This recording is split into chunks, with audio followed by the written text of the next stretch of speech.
Felicia Delgado had changed in the days leading up to her wedding. She no longer rushed to greet Joshua or picked out his clothes.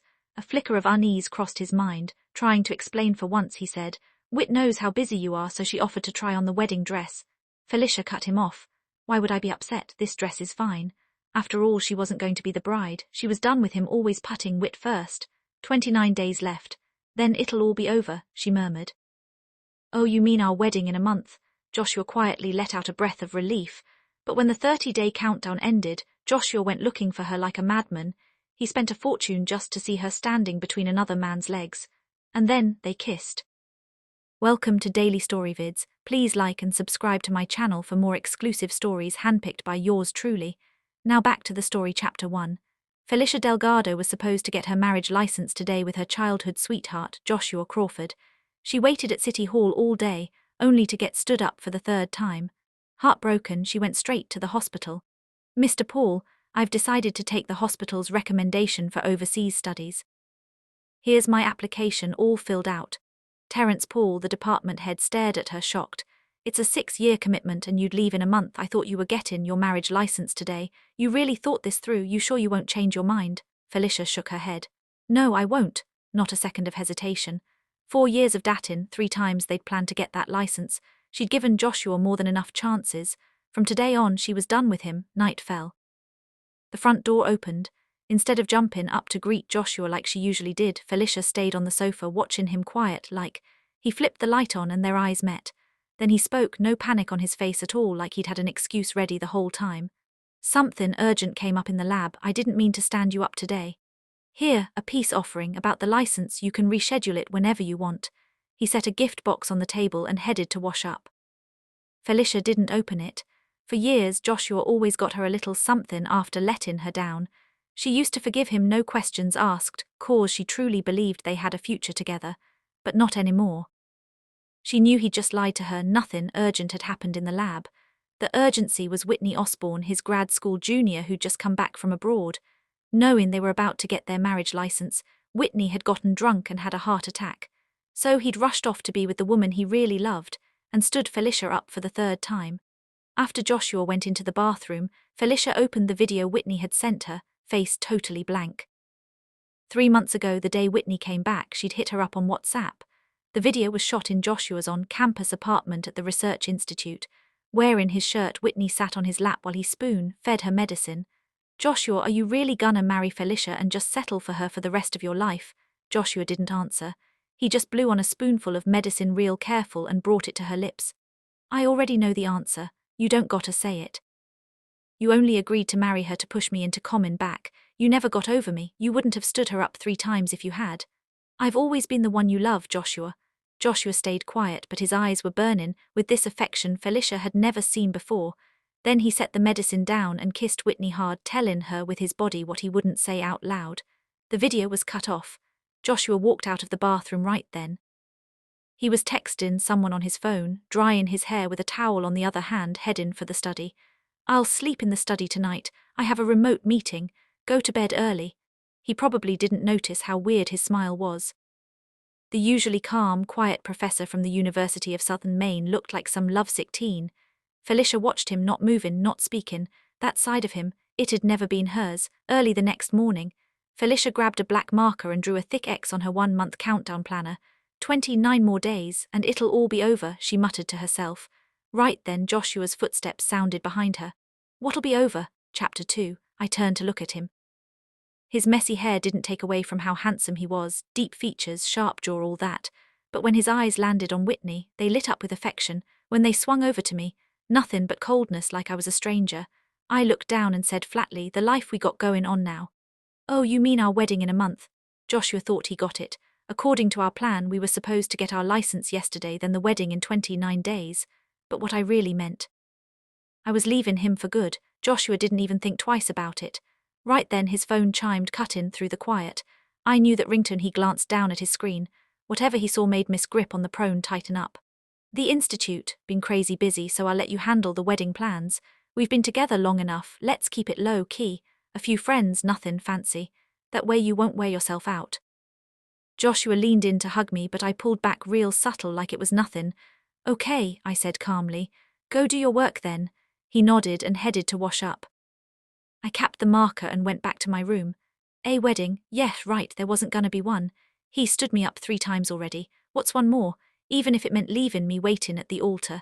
I got pride, and I'd never let anyone walk all over it. That afternoon I went to the hospital to turn in my overseas study papers. Knowing I'd be gone for years, my co-workers dragged me to a bar for a goodbye drink. The party died down and I stepped outside. That's when I heard a ruckus nearby. Some people were fighting. I'm not one for drama, so I was gonna head out, but a co-worker grabbed my arm. Hey, is that Prof Crawford throwing punches?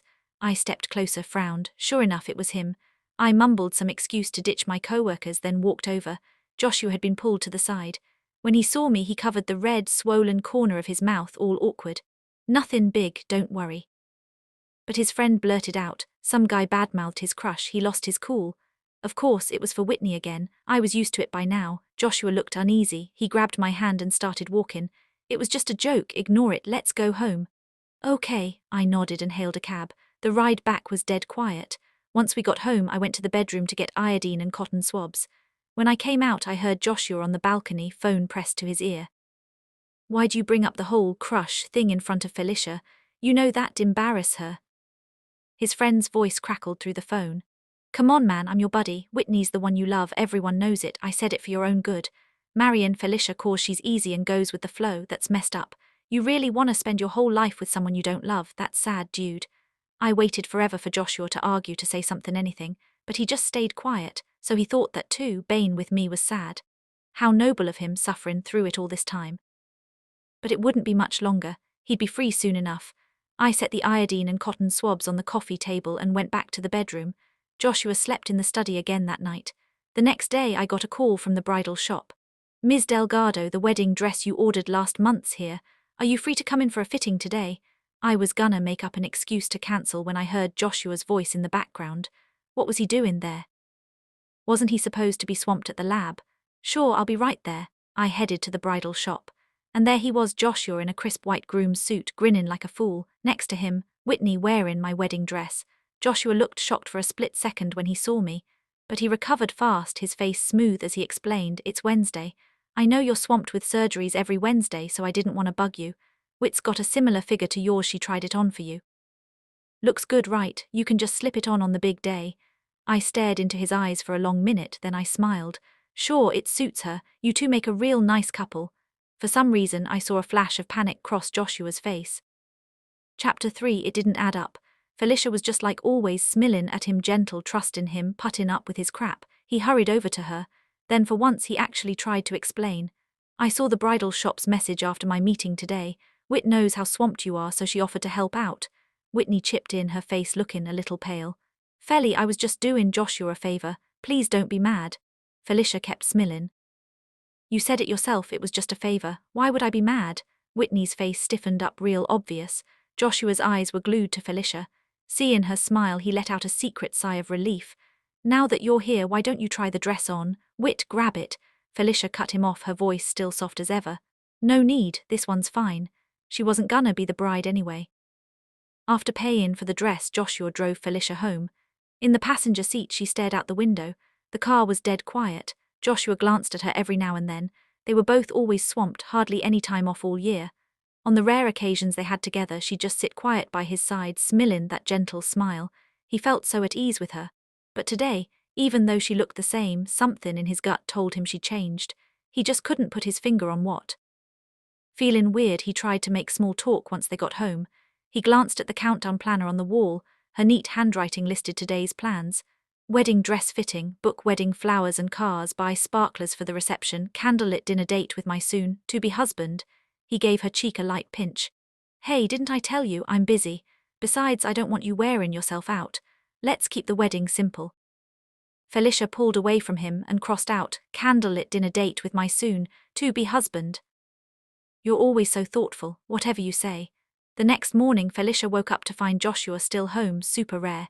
He was standing in front of the full-length mirror in the living room trying to match a tie to his suit. Morning, he said.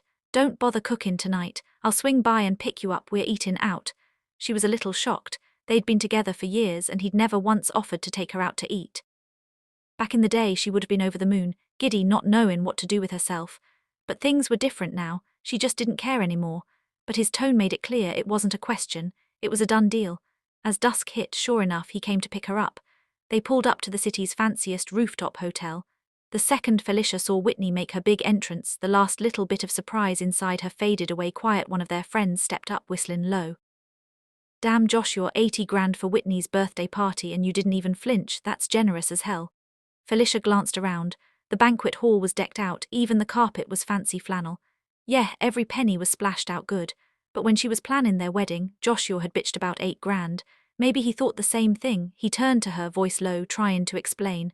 Whit, in fragile health. It's her birthday, figured it. Lift her spirits. Plus, all our old friends are here, so I went all out. Right, spare no expense for Whitney's birthday, but for her wedding, keep it simple. It didn't matter anymore, she didn't care, she smiled. Hey, no need to explain, I know you and Whitney have always been close. Whitney stood in the middle of all the attention, soaking up the compliments. Felicia sat off to the side, perfectly happy to fade into the background.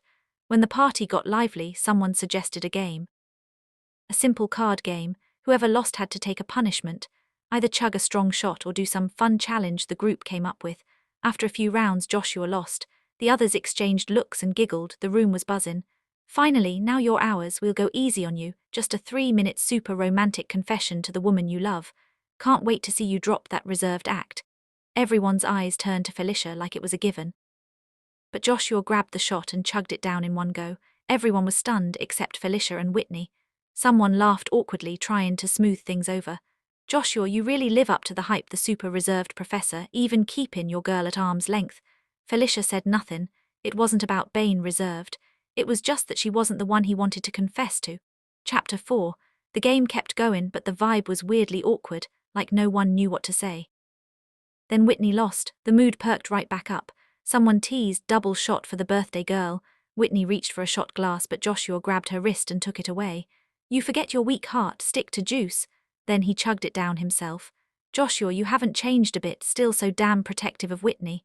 Joshua ignored the comment, but Whitney looked right at Felicia. Felly, please don't get the wrong idea. Joshua only did that cause of my heart. Felicia met her eyes, smiling half-jokingly. I know how close you two are, relax, I'm not overthinking it, but if you keep explaining, you'll start sounding guilty. Everyone else laughed it off like it was no big deal.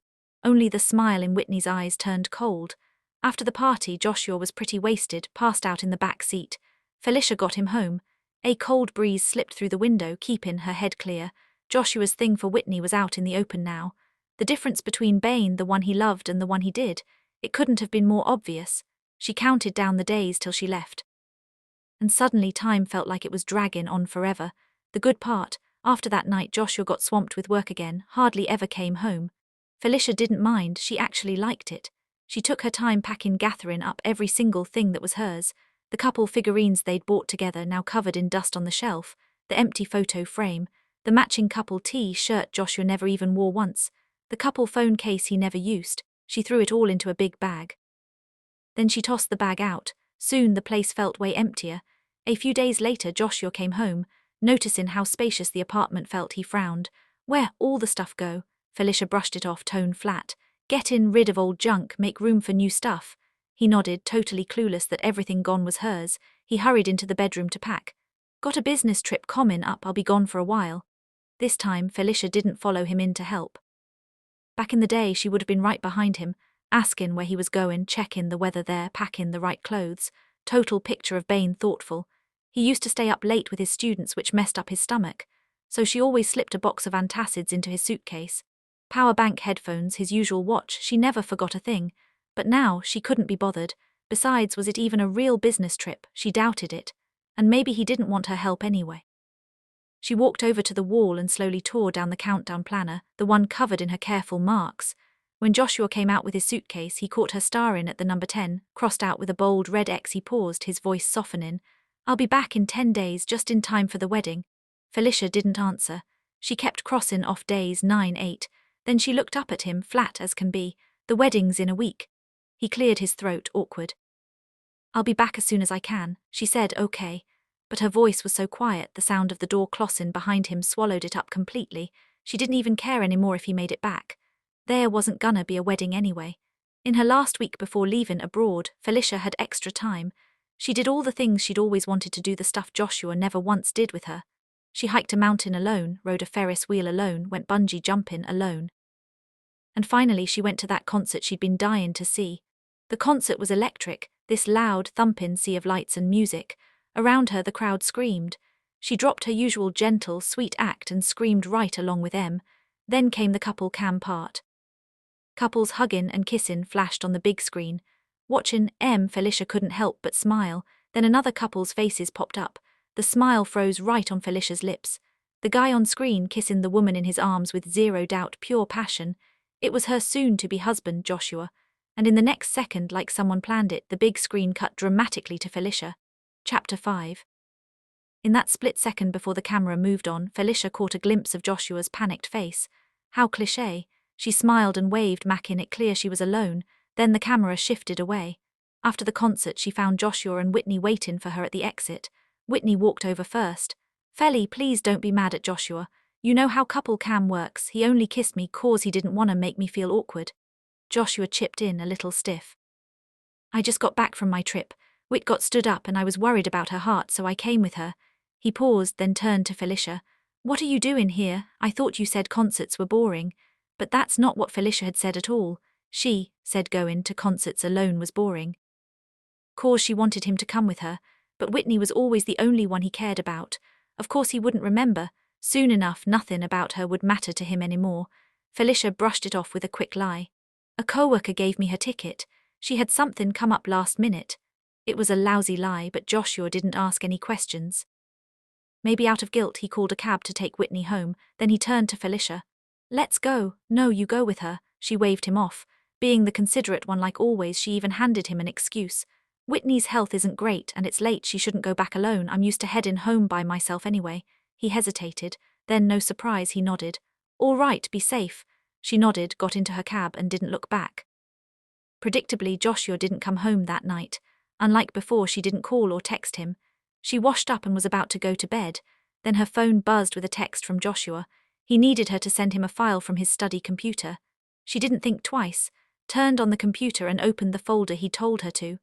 A flood of emails popped up on the screen. They were all love letters, over 1,000 of them. Starting the day Whitney left abroad, going on for 4 years, not a single day missed. 4 whole years, so Joshua had never gotten over Whitney. But then why? Why ask her to be his girlfriend? Why get engaged? Why give her hope? What was she to him this whole time? Right then her phone dinged with a WhatsApp message. She opened it. Whitney had sent a photo. In it, Joshua was sound asleep, shirt off. And Whitney texted, "Felicia, Joshua's been with me the whole time. You're just a toy to spice things up between us." Maybe Felicia saw this coming, or maybe she was too numb to feel anything anymore. Either way, the big emotional breakdown she expected never hit. Face totally blank, she saved every photo and message Whitney had sent her over the past few weeks. She was done with both of them. And this apartment, already stripped of everything that was hers, had nothing left worth staying for. Early the next morning, Felicia packed her last few things, grabbed her suitcase and headed out. When she opened the door, she almost ran right into Joshua. He'd just come home. His eyes dropped to her suitcase, his face shifting. "Felicia, the wedding's in 3 days. Where the hell are you going?" Chapter 6. Joshua grabbed Felicia's suitcase, visibly panicked. An inexplicable feeling gripped him, an illusion that if he let her go now she'd never come back. Ignoring the look on his face, Felicia nodded toward the countdown planner on the entryway counter. "I'm just following the plan," she said indifferently. Only then did Joshua see what she'd written under countdown number 3. "Getting married soon, dreaming of a short romantic pre-wedding trip with my soon-to-be husband." He let out a breath of relief and loosened his grip on the suitcase. "Why didn't you tell me earlier? You were busy, weren't you?" Felicia smiled, but she had told him more than once. He just never listened, regaining his composure. "You're a woman. Traveling alone isn't safe. Wait for me in the car. We'll go wherever you want." Felicia was stunned. Now that she'd made up her mind to leave him, he offered to come with her. She no longer needed his company. Besides, she was heading abroad right after this trip. But before she could say anything, Joshua had already stepped into the bedroom. He never allowed rebuttals, and in all their years together she'd never once stood up to him. Sometimes she wondered, was that why he trampled her feelings so brazenly? It didn't matter anymore. Not wanting to argue before she left, she went downstairs and sat in the passenger seat. An hour passed. Joshua still hadn't come down. She was about to get out of the car when she saw him walking over with a pink suitcase. Whitney walked beside him. He opened the car door for Whitney and explained, "Whit has a major project. It can't move forward without me, so I brought her along." The project couldn't move forward without him, or Whitney couldn't be without him. Felicia didn't bother exposing the lie. What was supposed to be a relaxing getaway just for her turned into a trip for three. But this time, Joshua seemed to remember she was his future wife. He stayed by her side the whole time. She felt nothing, only the growing hostility in the glances Whitney kept shooting her way. 2 days passed quickly. The night before they left, the village hosted a bonfire party. A photographer offered to take free photos for couples. It occurred to Felicia that in all their years together, she and Joshua had never taken a single photo. He always said he hated having his picture taken. She smiled thanks but no. "Wait," Joshua looked at her. That handsome face of his showed a rare flicker of guilt. "We've been together this long and don't have one photo. Let's take one." So he knew. Felicia genuinely didn't see the point, but she didn't want to argue over something so small before leaving. She nodded. They stood together. The photographer motioned for them to move closer. "Hey, you're a couple. Why are you standing so far apart, sir? Loosen up a bit, hug her." Joshua raised his hand. Just then, Whitney gasped. She clutched her chest and crouched down, looking in pain. Joshua pushed Felicia away without a second thought. Caught off guard, she stumbled and fell to the ground. He didn't even glance back. He rushed to Whitney and scooped her up, flustered. "Did you forget to take your meds?" He was already carrying her toward the inn when he called over his shoulder. "I'll be back later." Felicia slowly picked herself up off the ground, watching them disappear into the distance, her gaze cold. She knew he was never coming back. Chapter 7. Felicia was right. Joshua didn't come back, not even after the bonfire party ended. The crowd dispersed and she ran into the photographer from earlier. Noticing she was by herself, he knew better than to ask about the couple's shot again. Before leaving, he took a single shot of her. "You're beautiful, you just have to let go of the wrong one to find the right one." Felicia took the photo, thanked him and walked away alone. Even a stranger could see Joshua's feelings for Whitney. So what made Joshua so sure she could? Or had he been playing dumb all along? He knew how much she loved him. He knew her meek personality well. So he was so certain that even if she knew about him and Whitney, she'd still turn a blind eye and marry him anyway. Was that it? She genuinely didn't know the answer. The village was beautiful. Felicia walked slowly back to the inn along the riverbank. Her phone dinged, a text from the airline reminding her to check in 2 hours early and board on time. She took a deep breath and let it all out. Finally, she was leaving. From now on, Joshua could love whoever he wanted. It had nothing to do with her anymore. She went back to the inn. Walking past Whitney's room, she heard faint sobs from inside. She glanced over. The door wasn't fully closed and she saw Joshua and Whitney in each other's arms. "Joshua, I regret it so much. I shouldn't have gone abroad. Then maybe I'd be your bride tomorrow." After a long pause, Joshua said, his voice tight, "Whatever we had is in the past now. But you love me. Are you really going to throw your whole life away out of obligation? A marriage without love is just misery for everyone. Joshua, stay with me tonight, please." Then she kissed him. Felicia turned and went back to her room to sleep. She didn't spend another second thinking about those irrelevant people. Instead, she focused on going abroad, on sharpening her medical skills, on the bright future waiting for her, hers alone. A night passed. In the morning, Felicia woke to her alarm. The other side of the bed was cold. Joshua hadn't come back. She wasn't surprised. She packed, washed up, and dragged her suitcase downstairs. At the bottom of the stairs, she ran into Joshua walking in, Whitney beside him, radiant and flushed. Joshua walked over to Felicia as if nothing had happened and handed her breakfast with a smile. "You were sleeping so soundly I didn't want to wake you. Whit and I picked this up for you." Whitney gave a provocative grin. "It's an egg sandwich with local ingredients. It's amazing. Joshua and I both loved it. You're gonna love it too." Felicia didn't take the bag. Her voice was flat. "Thanks but no, I'm allergic to eggs." Joshua froze for a second, then pulled his hand back, looking awkward. "I'll get you something else. Wait here. Whit and I are going up to pack, then we'll head home." "Go ahead." Felicia nodded. After they went upstairs, she walked out with her suitcase, hailed a cab and got in. To the airport. Then she sent Joshua every taunting photo and message Whitney had sent her over the past few weeks. She texted, "Joshua, I'm not interested in a love triangle. I'm out. Marry Whitney, be happy." She snapped her old SIM card in half and tossed it out the window. "Joshua," she murmured, "from now on we're nothing." Chapter 8, 5 years later. France. "Mommy, are we going back to Portland? That's where you're from, right?" In her little princess-style dress, Abigail Delgado tilted her head up, her voice soft and childish, as a slender, stunning woman held her hand and walked toward the boarding gate. "Abby, why do I feel like you're not the least bit sad about leaving me?" The man who spoke pulled Abigail into his arms and pressed a kiss to her chubby cheek.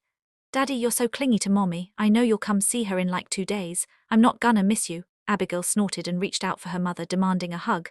Gideon Logan gently pinched her cheek. You're a big girl now. You can't always have Felicia carry you. Be good and make sure she calls me on time, okay? Okay, Daddy, mission accepted, Abigail promised solemnly, raising a tiny fist. Felicia took Abigail from Gideon. She shook her head with a helpless smile. Mr. Logan, I can't thank you enough. Without you I never would have found a match for Abby. Hey, what's with the formality? We're way past that. I told you, call me Gideon. He reached out and gently stroked Felicia's hair. It was soft and straight, the smoothness seeming to seep into his chest, stirring something he couldn't name. Felicia tilted her head slightly to move away. She pretended not to see the disappointment and longing flickering in his eyes. Are you coming back? Gideon asked. Of course, Felicia hadn't planned on returning to Portland. The only ties she had there were from 5 years ago. She was an orphan, no family, no real friends. If not for Abigail's donor match being in Portland, she never would have gone back. She'd signed a 5-year agreement with the hospital back then. After her marriage of convenience to Gideon, it turned into a permanent position at a hospital in France. Gideon's assistant, Jacques Laurent, walked over, having just finished checking her and Abigail's luggage. Mr. Logan, all set? Gideon nodded. For the first time he found himself annoyed by Jacques' efficiency. Okay, I'll be here waiting for you, he said to Felicia. Felicia nodded and set Abigail down. Abby, say goodbye to Daddy. Bye-bye, Daddy, Abigail said sweetly. Gideon smiled and waved. As he watched their figures shrink into the distance, an overwhelming loneliness washed over him. Would Felicia really come back? Could she ever let go of what happened 5 years ago? Long after Felicia and Abigail had disappeared from sight, he stood there motionless. Have I made the right choice letting Felicia go back to Portland? Watching the white trail of the plane stretch across the sky, Gideon closed his eyes. His mind was full of her. Mr. Logan, Mrs. Logan is your wife. Your marriage is protected by law. Jacques spoke flawless English. No one would guess he was French. My wife. Gideon opened his eyes, lost in thought. His foolish wife only ever saw him as family. All she felt was gratitude. But so what? Jacques was right. They were legally married. Their marriage was protected by French law and American law. So what if Felicia was back in Portland? So what if she still hadn't forgotten that guy? He wasn't giving up. He turned and walked away. Jacques followed. Watching Gideon's back, Jacques almost said something. According to his research, Felicia had left Portland without looking back. In all her years in France, she'd never once shown any attachment to her past. Gideon was worrying over nothing, but he kept quiet. He knew better than anyone in this 3-year marriage built on no real feelings. Gideon was the one without a shred of security. Chapter 9. Jacques stole another glance at Gideon, sighing to himself. Gideon was like a character straight out of an American movie, all tough exterior but soft inside. Who would have guessed? Gideon Logan, the invincible, iron-willed financial titan, had such a tender side. It was almost unbelievable. Felicia boarded the plane with Abigail. Abigail was a well-behaved little girl.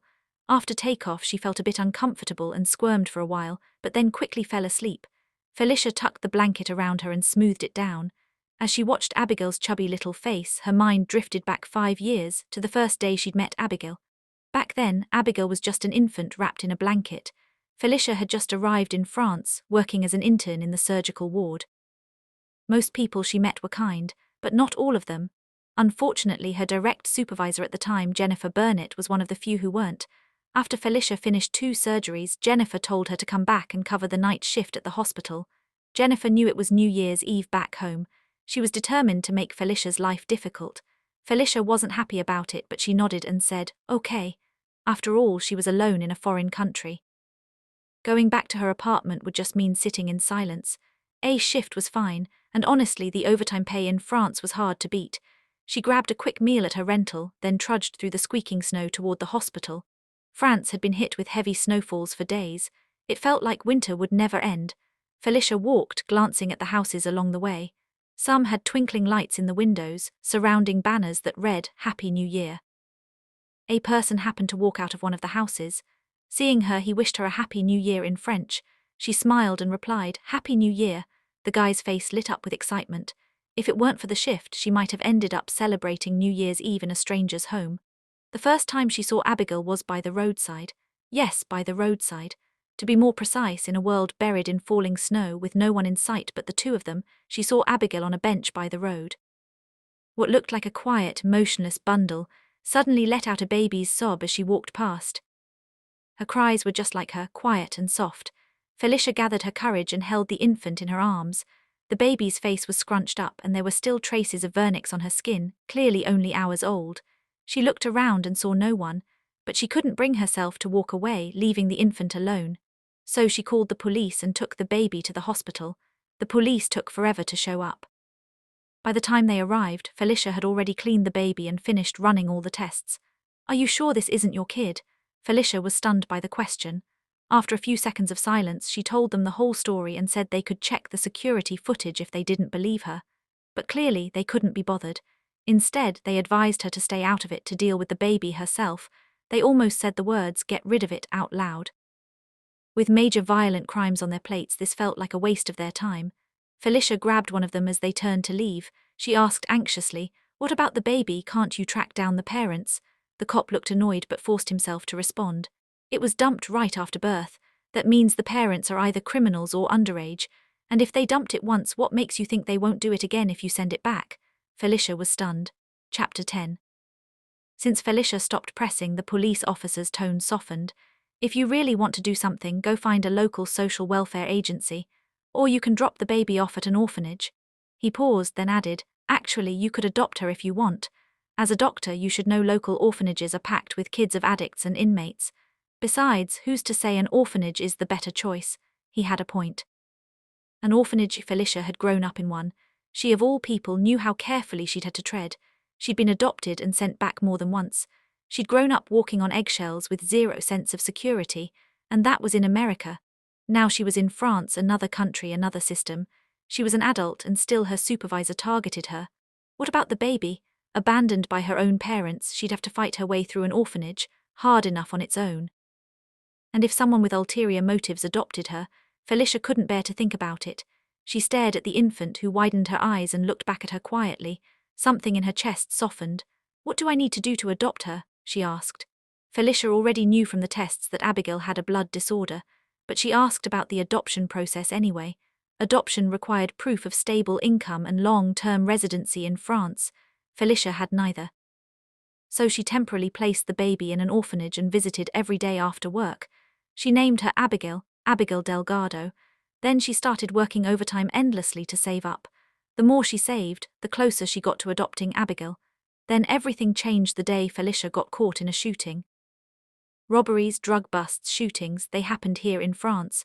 But actually witnessing one was definitely a first, a whole new level of terrifying. She ran for her life, her mind still struggling to process what had just happened. It was just a quiet night, no different from any other. Yet somehow she'd ended up in the middle of a shootout. Then, out of nowhere, someone yanked her into an alley, pinned her against the wall and kissed her. Felicia's skin crawled. Every fact she knew about HIV and STDs flooded back to her mind in a split second. She struggled instinctively, but he locked her tightly in his arms and even deepened the kiss. She was on the verge of suffocating. "Where he go?" "Over there." A group of men ran past the alley, cursing. They were clearly chasing the guy on top of her. She figured that out once they were gone because he pulled back quickly and stepped away. He apologized in fluent English. "I'm sorry. I didn't mean to." He didn't mean to. How was that supposed to make it okay? But the moment she saw his face, stunning, almost unreal, she suddenly found it hard to slap him. He apologized so sincerely. Was she supposed to just let it go? He fumbled to pull out a stack of cash from his wallet. Seeing this, Felicia flew into a rage. He wanted to make it up to her with money. How insulting. What a jerk. That pretty face was completely wasted on him. Furious, she tossed his wallet onto the ground and snapped, "Get lost." Only then did he get a good look at her face. He stared at her features, stunned by her fluent English. After a long pause, he asked, "Are you American?" Chapter 11. He immediately realized that his actions had caused Felicia to misunderstand, so he explained, "Someone was chasing me just now, and I had no choice but to offend you. I know the money isn't much and can't really compensate you. Here is my business card. If you think of anything you need as compensation, you can contact me anytime." Felicia took the business card and glanced at it. Gideon. The name seemed very familiar, as if she had heard it somewhere before.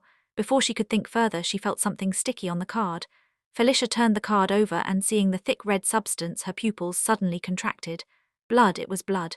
Instinctively, she looked toward the man who was struggling to leave the alley. The next second, the man collapsed heavily to the ground. "What's wrong with you? I'll take you to the hospital." No, I can't go to the hose hospital. As soon as he finished speaking, the man completely lost consciousness. Gideon, Gideon, she tried calling the man's name, but it was clear he had completely passed out. By the moonlight, Felicia saw 2 bullet wounds on the man's shoulder. She reached out and wiped them, her hand coming away covered in blood. No wonder he didn't want to go to the hospital. He was probably a wanted criminal. If he went to the hospital with those gunshot wounds, the police would definitely arrest him. Or if he was even more unlucky, before the police could take him away, those people who had been chasing him might find him first. Felicia stared at the blood on her hand with a complicated expression. After hesitating for a long time, she finally took a shortcut, helped him up, and staggered home. Fortunately, she was used to keeping a medicine box at home, otherwise she really would have been at a loss. You should count yourself lucky that you ran into me today. Felicia sighed, then took off the man's jacket and shirt, exposing his bare upper body. She wiped away the blood and examined him up and down. Fortunately, there were only 2 gunshot wounds on his shoulder. When she turned him over to look at his back, Felicia gasped sharply. There were numerous whip marks crisscrossing in a complicated pattern. Some of the scars had already thickened, indicating they were old and looked terrifying. Had she gotten herself involved with someone she shouldn't have? But she had already brought him back, forget it. Felicia didn't have any anesthetic, so when she removed the first bullet, the man woke up from the intense pain. Feeling the tearing pain in his shoulder, he instinctively sat up, pinned her down on the sofa, bent one leg over her back and forcefully twisted her arms behind her. Ah, it hurts. Let go, let go. Before Felicia could react, her hand holding the tweezers was suddenly twisted behind her, and her whole body was pinned to the sofa in a humiliating and awkward position. Gideon's shoulder started bleeding profusely again. Whether he was still confused or had recognized who was in front of him, he really did loosen his grip and collapsed onto the sofa. He knocked over Felicia's bottle of alcohol, spilling it all over the sofa. Sorry, I didn't see it was you just now. Felicia glared at the man irritably and said, If you had seen it wasn't me, you probably would have died. Seeing her full bottle of alcohol spilled, Felicia became even more annoyed. She held back her anger, opened a new bottle of alcohol and handed a clean towel to Gideon. There's no anesthetic, so you'll have to bear it yourself. As she spoke, she disinfected the tweezers again. Earlier, when the man was unconscious, Felicia hadn't paid attention to her posture and had knelt with one knee on the sofa between his open legs. Now that he was awake, she was about to continue in the same position when she realized it was too intimate, so she coughed lightly and moved to the side. She inserted the tweezers back into the wound to extract the bullet lodged in the flesh. The man didn't put the towel in his mouth but gripped it tightly in his hand, his teeth clenched and his brows furrowed as he closed his eyes. Chapter 12. Felicia felt that this was no different from torture, yet the man remained silent. Her anxiety increased sharply, and standing at the side made it inconvenient for her to observe the wound and the position of the bullet. After failing to extract the bullet twice, the man reached out and pulled her to stand directly between his spread legs, sliding his body down to make it easier for her to stand.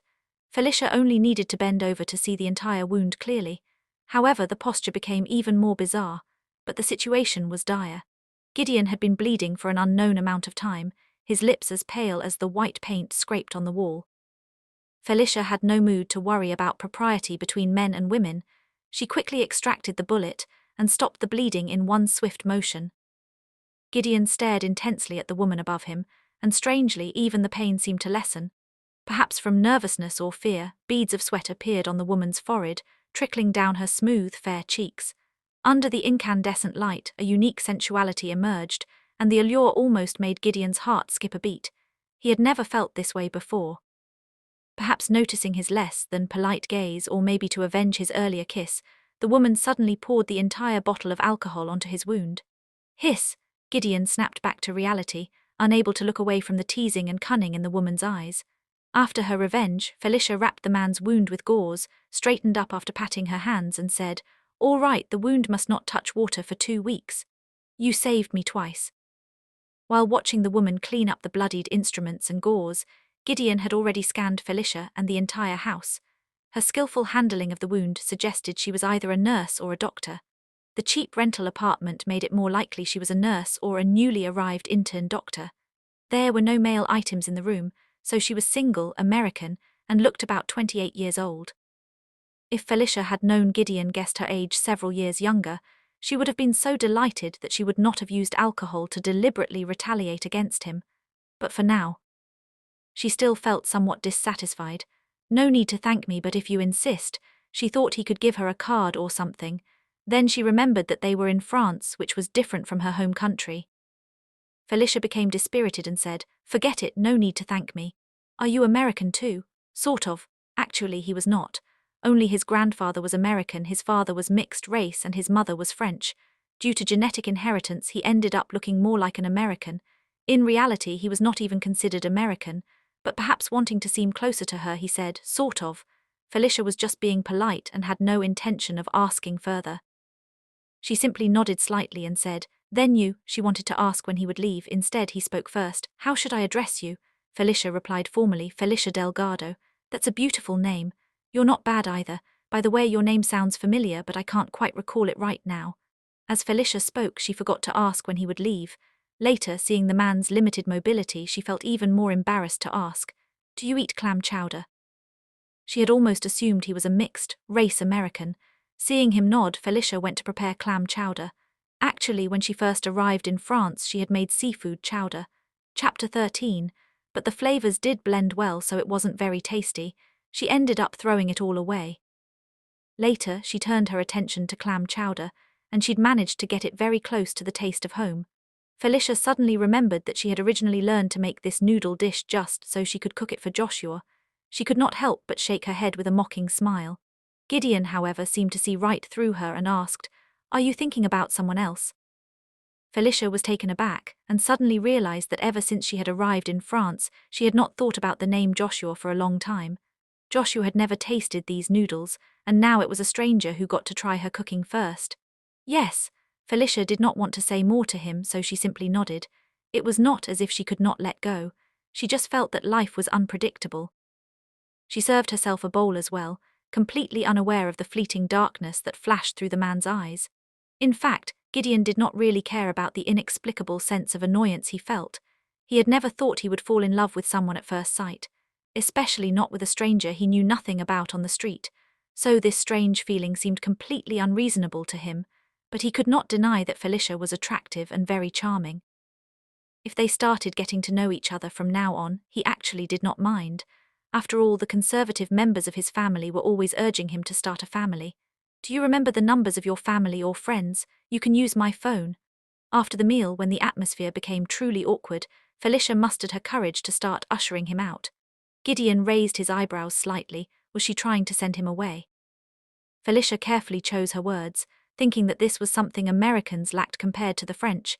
They simply could not refuse others with a clear conscience. "It's not that I can't let you stay for a while, it's just that I have to go see my daughter soon, and it might not be convenient for you to be here alone without anyone to look after you." Gideon did not show any dissatisfaction. Instead, he asked in confusion, "Daughter?" So she had a family after all. Seeing Felicia nod, Gideon stopped hesitating, borrowed her phone and dialed a number. Soon after, a long line of cars stopped outside. Felicia could not recognize the car logos, but they all looked very expensive.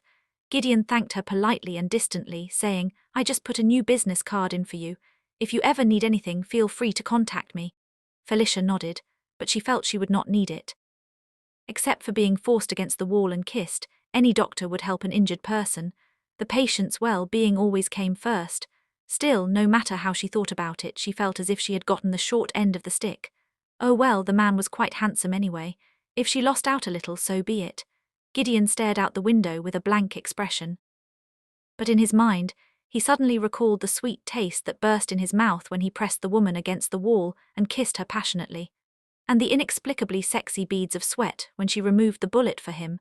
The way she deliberately made him hurt during disinfection, with a flash of mischief and pride in her eyes. The serious and meticulous look she had while cooking. Can the chef at home make clam chowder? Hearing Gideon ask this out of nowhere, Jacques suddenly froze. Did his tastes really change so suddenly? Maybe we could learn it now or hire an American chef. Jacques offered a suggestion but saw Gideon close his eyes and say, "No need. Clam chowder was nothing special. She even had a daughter. He wasn't that desperate." After cleaning up the dishes, Felicia left the house and headed toward the orphanage. Chapter 14. She had even gone out of her way to buy 2 cans of infant formula. When she visited yesterday, Abigail had already gained some weight. Looking at her, Abigail finally resembled a normal, adorable baby. When she checked out, she saw an advertisement on the screen and bought some nutritional supplements before heading to the orphanage. But this time, the orphanage director, Salome Morel, did not allow her to see Abigail. Ms. Delgado, Abby has already been adopted. The adoptive party has expressed that they do not wish for anyone to bother them in the future. Felicia was stunned. How could it happen so quickly? When I came yesterday, you didn't tell me anyone wanted to adopt Abby. What about the paperwork? Was everything processed according to the proper procedures? Do they meet the requirements? She had cared for Abigail for so long that she had developed some feelings for her. Although a stable family was much better than her own situation, constantly running back and forth. But she simply could not let go of Abigail. If someone is able to adopt, the procedures are complete and legal. You can rest assured about that. Disappointment lingered in her chest and she stubbornly asked, "Then can I meet the adoptive parents?" "Sorry, Ms. Delgado, we can only tell you that the adoptive party is a responsible father, although there is no mother." "How can that be?" Felicia abruptly interrupted the director, whose expression also turned unpleasant. "If you were unwilling to part with her, you could have adopted her yourself before. Now that she has a family, are you trying to obstruct the process?" Felicia apologized sincerely. "Sorry, Madame Morel, I was just anxious. I just want to make sure the person adopting Abby is truly kind." She voiced her concerns. Not only in America, but in countless countries, there were cases of pedophiles deliberately adopting children to harm them from a young age. Especially since shocking incidents were still circulating online, she had to be cautious. "So you said the adoptive party is a single man, which makes me very uneasy." Salome's expression softened slightly. "The adoptive party's financial situation is much better than yours, and once Abigail is adopted, she will no longer be undocumented. She will have French citizenship, and in the future she may not even be American. His situation is quite special. He used to have a family, but a fire took away his wife and daughters, so he wants to adopt a child and care for her as his own daughter." Felicia listened, but her brows furrowed. Clearly he was a bereaved father with good conditions, and she should have felt reassured. Yet her heart grew increasingly anxious. "So I can't see Abby again?" Salome hesitated for a moment. "Perhaps it can be arranged for you to meet once more." Since Abigail arrived, Felicia's contributions of money and effort had not gone unnoticed. She also knew Felicia wanted to adopt Abigail, but after all, Abigail and Felicia had no actual blood relation. Adoption could only proceed according to legal procedures. "All right, thank you for your trouble." Felicia nodded and left the formula and supplements behind. Maybe the children will find them useful. A week later, Felicia finally received another message from Salome. She said the adoptive parent had agreed, and they could meet Abigail and the adoptive parent once. So, Felicia rarely refused a colleague's invitation to work overtime. "Sorry. I really have something to do today." Her colleague nodded in disappointment and patted her shoulder. "Okay, Felicia, I will miss you." Felicia was both amused and exasperated, and could only promise to help with the next shift. Chapter 15. Because she could not wait to see Abigail, Felicia, for once, did not transfer to a bus but instead called a cab directly to the adoptive parent's apartment. Yes, Salome had made an appointment, and the adoptive parent agreed to meet at home, to reassure Felicia and to ensure she would never disturb their lives again. Since she arrived almost half an hour earlier than the agreed time and Salome had not yet come, Felicia could only wait outside the door. She looked at the detached villa, which was set some distance apart from the neighbors. It must have belonged to a wealthy person, Felicia thought to herself. She walked around the house looking at both the front and back. In the backyard there was a specially renovated children's playground, which seemed to have been built not long ago, as everything still looked very new. However, Abigail was too young. She would probably have to wait another year until she could walk before she could play there. Perhaps Salome was right. A father who had lost a child might be the most patient and loving toward children. After all, he would transfer all the love he once lost onto the child. But what worried her most at the moment was actually Abigail's blood disease. She did not know whether it was congenital or due to some other reason. Although it was not a big problem now, as Abigail grew up, it would inevitably affect her organ development. If it remained dormant, that would be fine, but if it affected her organs and caused failure, so it was best to start intervention and treatment now and to look for a match. This was something she had to remind the adoptive parent about. As she was thinking, a sudden, piercing cry came from inside the house. Felicia's eyes narrowed. It was Abigail. Felicia was about to rush in, but suddenly remembered that in France, illegally breaking into someone else's house could legally get her shot by the homeowner. Damn this free country. Felicia cursed inwardly, but her mind remained exceptionally calm. It was normal for a baby to cry. Maybe the adoptive parent was holding her uncomfortably, but she was crying so miserably. Abigail was always so well behaved, even her cries were gentle, and she would calm down with just a little coaxing. Enough, she would call the police, even if she was mistaken and the police came to scold her for wasting police resources and find her, she would accept it. After making the call, she dialed Salome before going to knock on the door, but no one answered no matter how long she knocked. The crying continued, and Felicia's heart was burning with anxiety. She moved a stone to the window, stepped onto it, and leaned against the window to look inside. Her pupils instantly trembled uncontrollably. Inside the house, a man with a ferocious expression was viciously strangling Abigail through the blanket, cursing, "Why are you still crying? Stop it or I'll kill you. Stop, stop." Felicia frantically pounded on the window glass and the loud noise finally drew the man's attention. "Shit," the man seemed to snap out of a crazed state, instantly letting go of Abigail and strode toward the window with a menacing look. "Who are you? Mind your own business. I have an appointment with Madame Morel." "What were you just doing? You are abusing her." Felicia pointed at the door. "Open the door, give Abby back to me." "You want this little brat? Fine, I'll give her to you." The man laughed wildly, took a hunting rifle from the wall and said, "I'll give you 3 seconds, maybe you'll still have your life." Felicia was not unafraid. Seeing the dark muzzle of the gun pointed straight at her forehead from inside the window, she nervously swallowed. But she still pointed at the door, forcing herself to sound tough. "Open the door." She jumped down from the stone and quickly ran to the door to knock. It seemed the door had already been unlocked from the inside. She had barely knocked when the door opened a crack by itself. Chapter 16. Abigail's cries still lingered, and as soon as the door opened, her wailing grew even louder. Felicia, who had been hesitating and waiting for the police, clenched her fist and entered the house.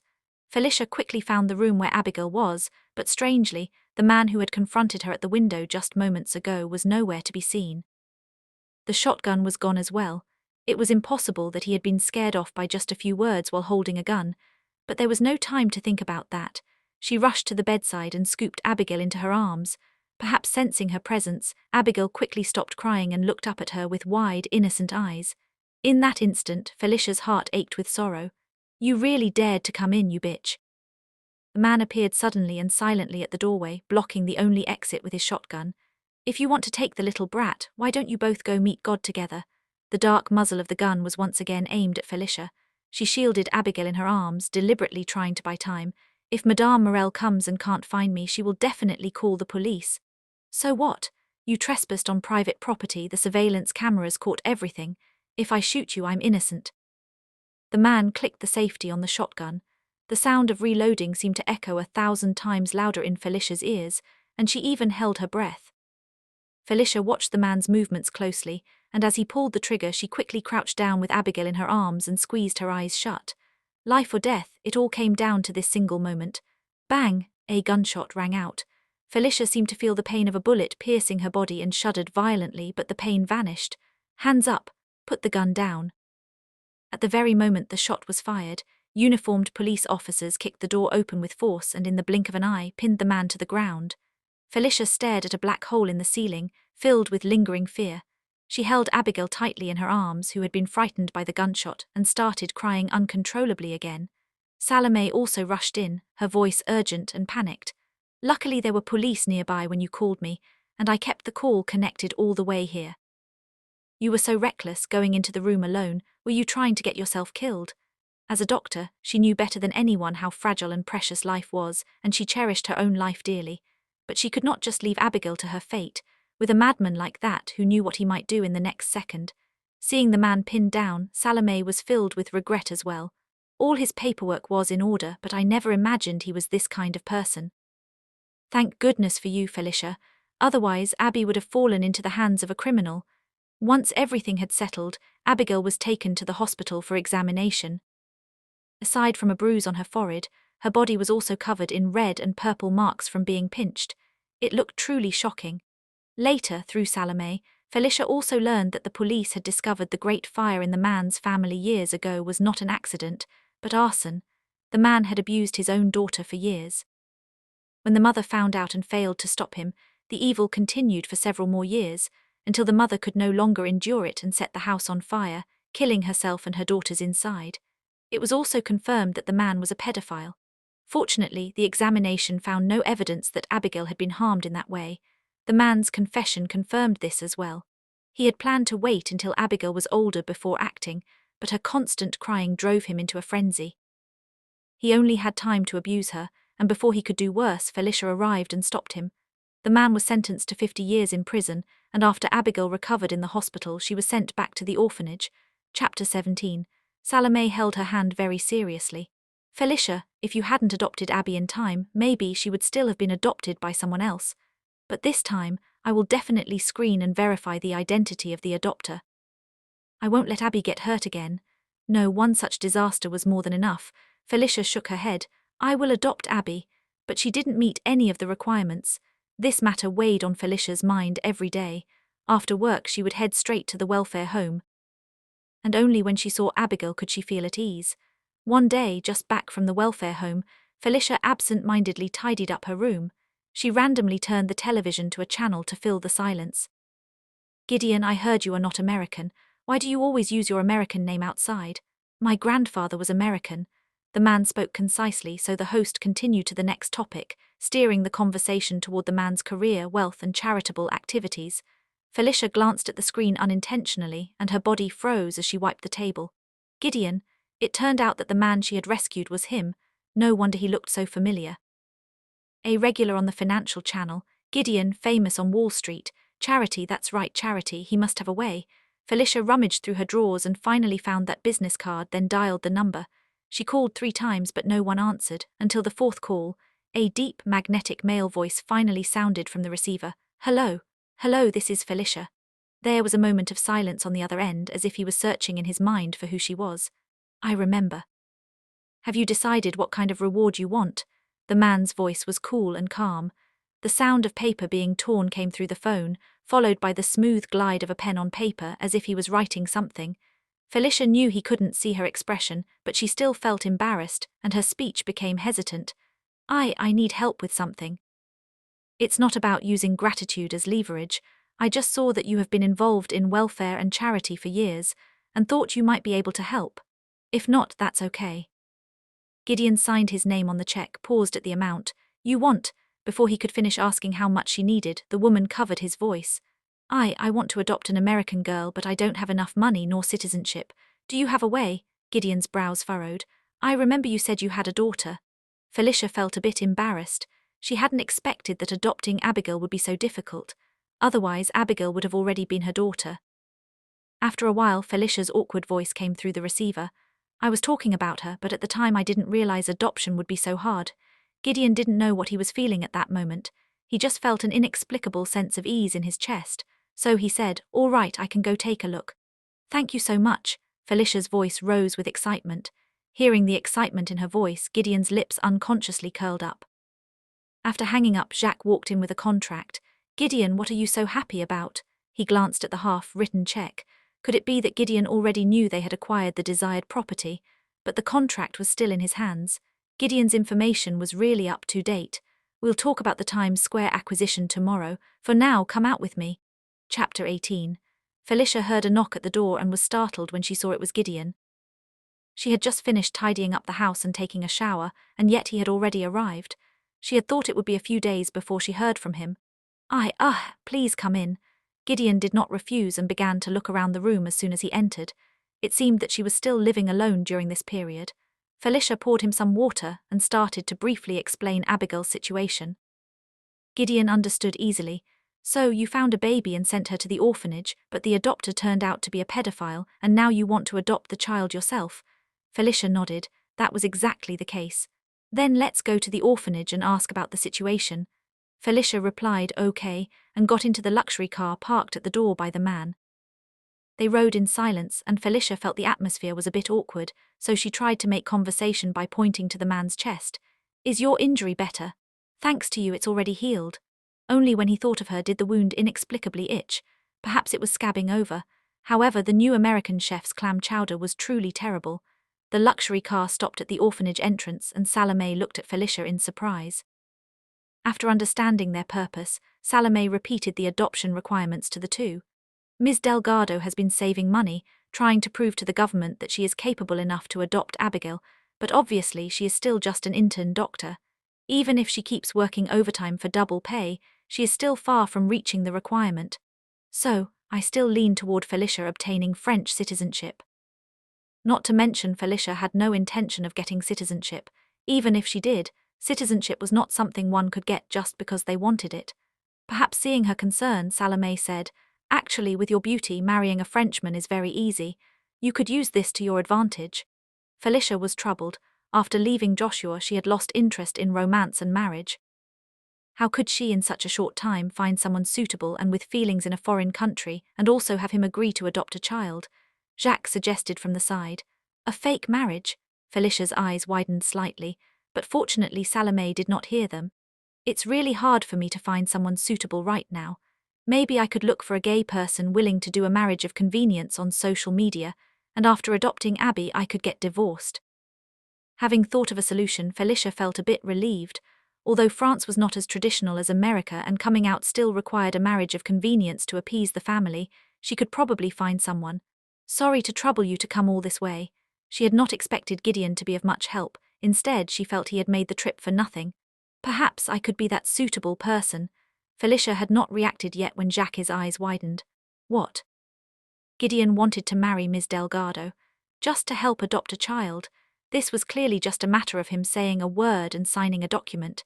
It was well known that many socialites were waiting for this position. As far as he knew, even the president's granddaughter was still pursuing him. Could it be that Gideon was annoyed by his family's constant urging to marry? "You mean you want to have a fake marriage with me?"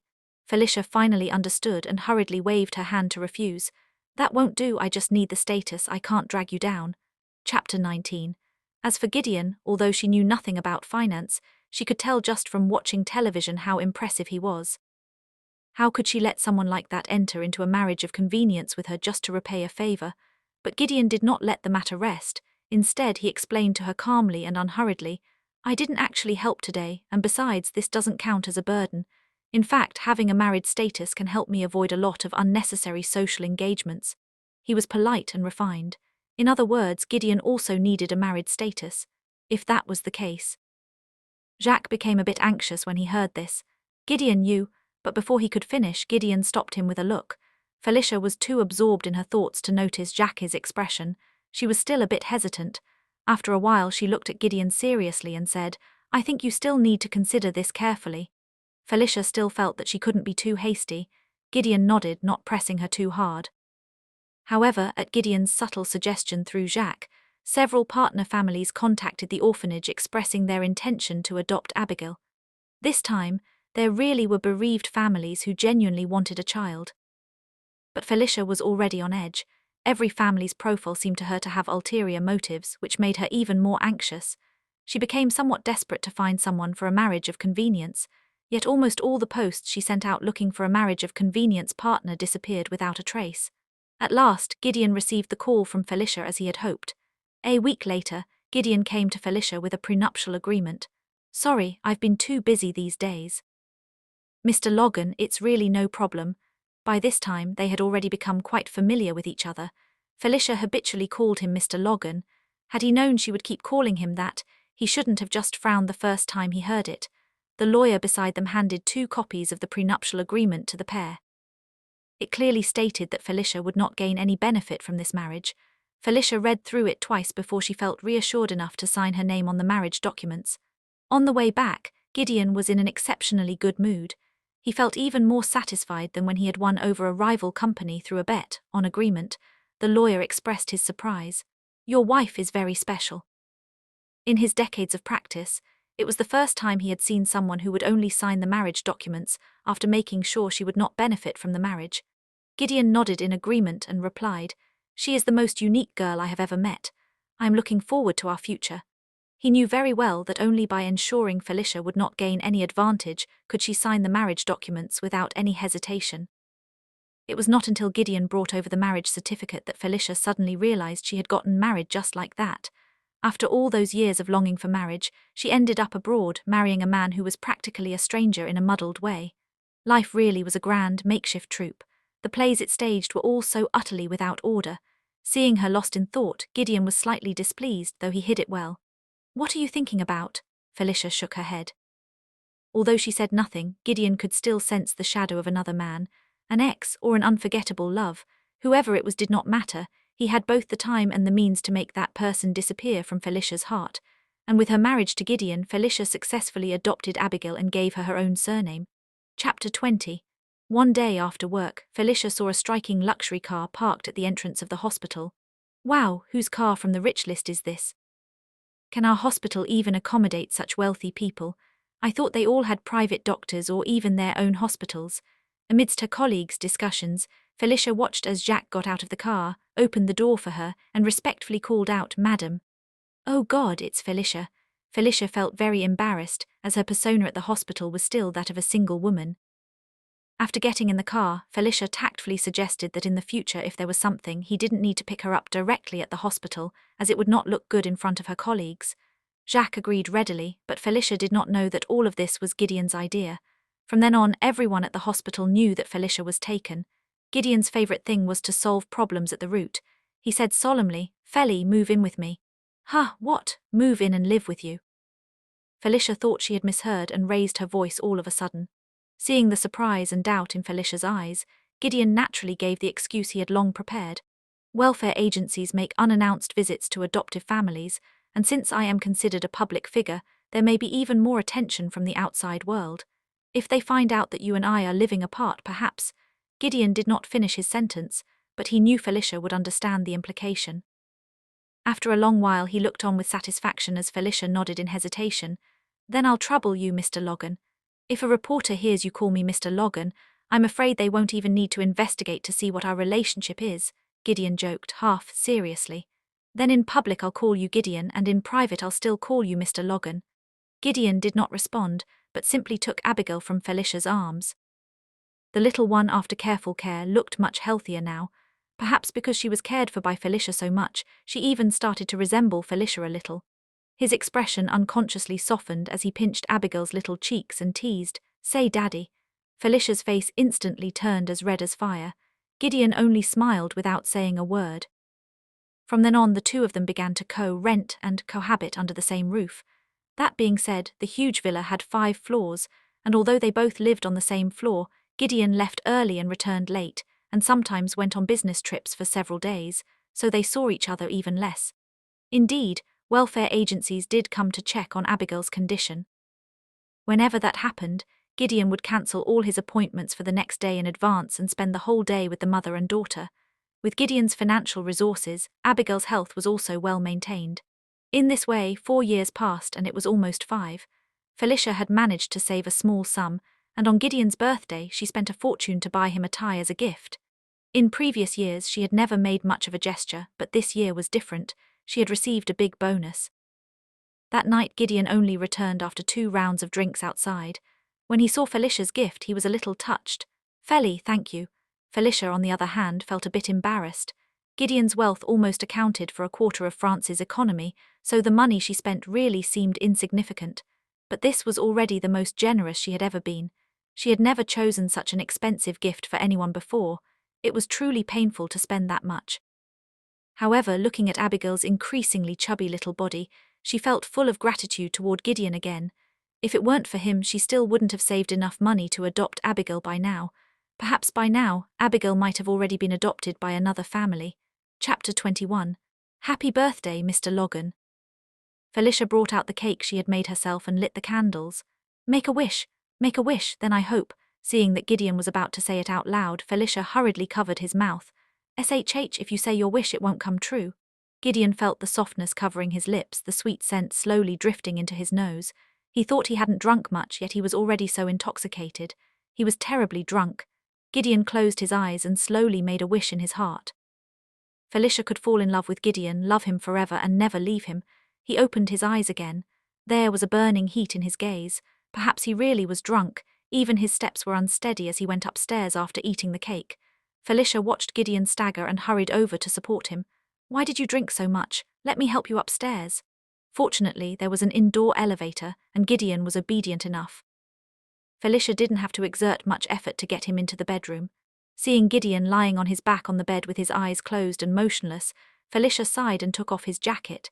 Gideon, still groggy, opened his eyes and saw Felicia undressing him. A rush of blood surged through him.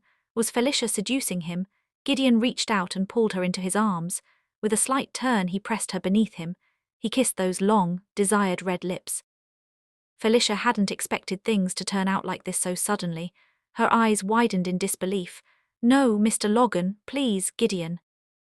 She struggled fiercely, but the difference in strength between men and women was immediately apparent. Her resistance was easily pinned above her head, and the man's drunken voice called her name obsessively. "Feli, Feli." Feeling the wet kisses moving from her cheek down to her neck and still lower, Felicia felt a sense of despair. She twisted to resist the kisses, shouting Gideon's name loudly, hopping to bring back a trace of his reason. But clearly it had no effect.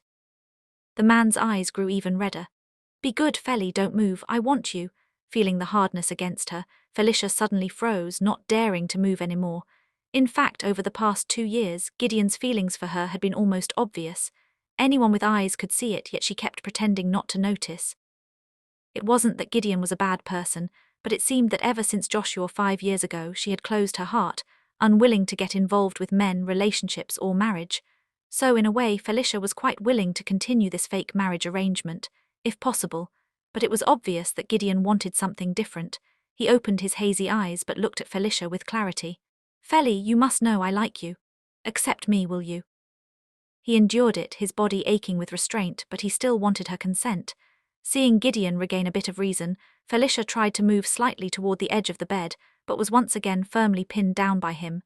"Mr. Logan, Mr. Logan, ha, you still refuse to accept me, is it because of Joshua?" The name she hadn't thought of for years was suddenly mentioned, and Felicia froze. But in Gideon's eyes, her reaction seemed like another kind of tacit admission. "So it really is because of him. Do you know he's already married, his child is 5 years old. The year you went abroad he cheated and even had a child. Are you still holding on to some delusion? What did Joshua have to do with anything? Whether Joshua got married or had children, what did that have to do with her? What delusion was she holding on to? Did he think she rejected him because of Joshua? No, she had never told him about her past." Felicia's expression changed slightly. "You investigated me," chapter 22. Gideon did not deny it. "Yes, I just want to know what kind of outstanding man could make you remember him for so long. If he was good enough, maybe I really would let go, but he is just trash. Feli, look at me, will you? We have Abby now, I will make you happier, and our marriage will no longer be just a piece of paper." "But I don't like you." The more Felicia listened, the more tightly her brows furrowed. When the man became emotional, she pushed him hard, finally creating a bit of space to escape. But before her hand could touch the doorknob, she was pulled back around the waist from behind. The man pressed her against the wall, his eyes bloodshot. "Why? What is so good about him that you still think of him now? What do I lack compared to him?" The obsession in Gideon's eyes gradually faded, replaced by a jealous and furious madness. Felicia did not even have time to speak before the man once again fiercely pressed his lips against hers. The biting was so intense that Felicia could barely breathe. While blocking her mouth, the man pulled down her clothes, and his burning hands slid inside along the fabric. The zippered jacket almost completely restricted Felicia's movements. She could not escape the man's passionate kiss nor his actions. In her helplessness, she managed to create a little space. The jacket binding her hands fell to the floor, freeing her arms, and she slapped Gideon hard across the face. Because of the cramped position, the force of her slap was not great, but it stopped the man's actions. Gideon was stunned for a long moment before he looked at Felicia, who was gasping for breath. "I'm sorry, Feli. You've had too much to drink, you should rest early." Felicia suddenly lost the courage to meet his gaze, but her voice was extremely cold, though it masked her inner weakness. Gideon watched her hurriedly pull up her clothes, her hand trembling as she gripped the doorknob to open the door. Bang! The door was closed. Gideon looked at the messy bed and closed his eyes in pain. God, look at what he had done. He should not have drunk alcohol. Clearly, their relationship had already taken a big step forward. Gideon stared at that tie. He knew Felicia had spent 2/3 of her bonus to buy it. After becoming an adult, he rarely regretted anything. Except this time. He only regretted doing this or perhaps not going all the way. They were already husband and wife. Even for Abigail's sake, she would not mention divorce to him, but if he could only have her body, his heart felt as if a cat's paw had stepped on it, making him itch unbearably. It was not enough. It was not enough. He wanted Felicia's heart to belong to him as well. Meanwhile, Felicia staggered back to her room, and the first thing she wanted was a divorce. But Abigail, lying on the bed, whimpered twice and actually woke up. Felicia hurried over to hold Abigail. Mommy, what happened to your lips? Abigail nestled in Felicia's arms, still sleepy but concerned about Felicia. Felicia looked at her swollen lips in the bedside mirror, kissed red, and her face flushed with heat. It's nothing. Abby, you have kindergarten tomorrow, so go to sleep. Abigail obediently replied. Looking at Abigail, Felicia's desire for divorce faded again, but living under the same roof with Gideon was something she could no longer bear.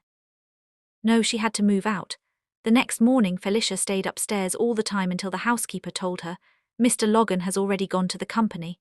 Only then did she take Abigail downstairs for breakfast. Chapter 23. Is there something wrong between you and your wife?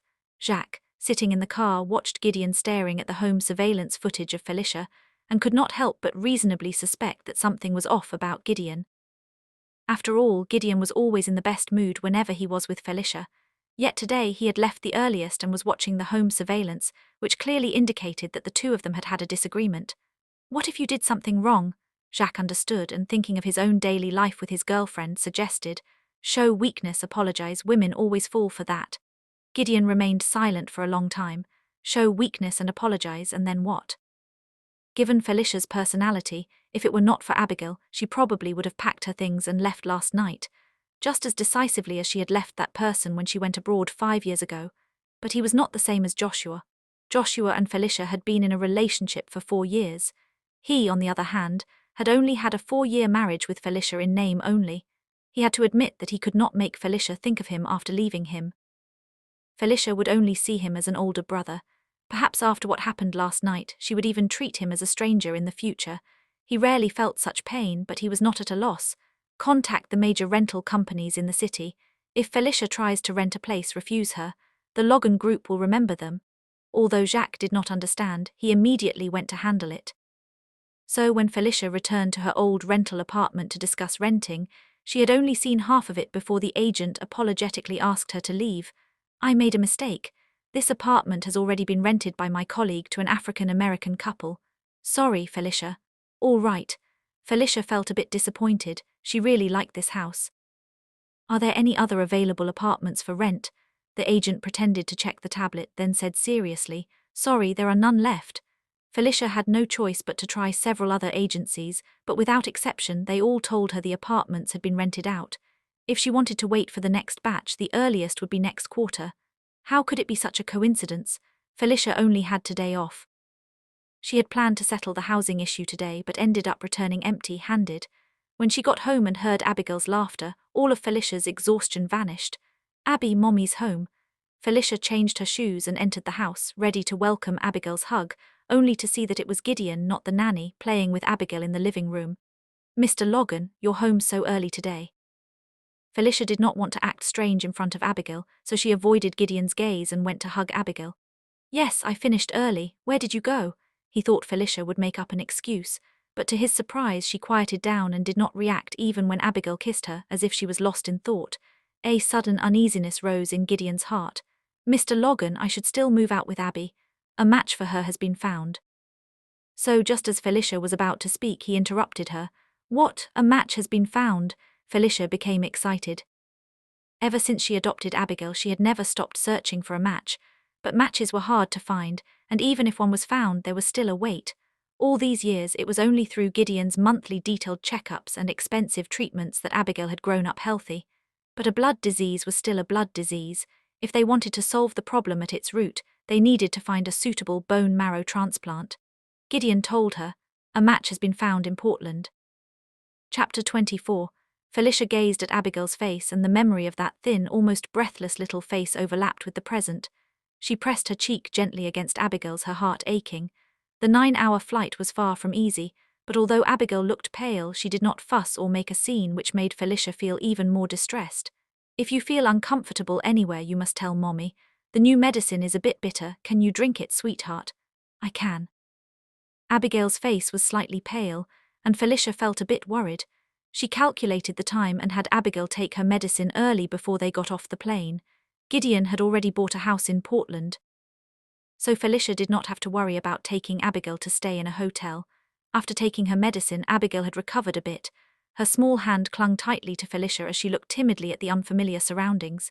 Is this Mommy's hometown? Daddy showed me pictures of it. At the mention of Gideon, Felicia's expression stiffened a little. She nodded to Abigail and said, "Yes, once you feel better, Mommy will take you all around here, and we'll bring home all the dolls you like, all right." Okay, Abigail, whose face bore a striking resemblance to Felicia, looked a little more flushed.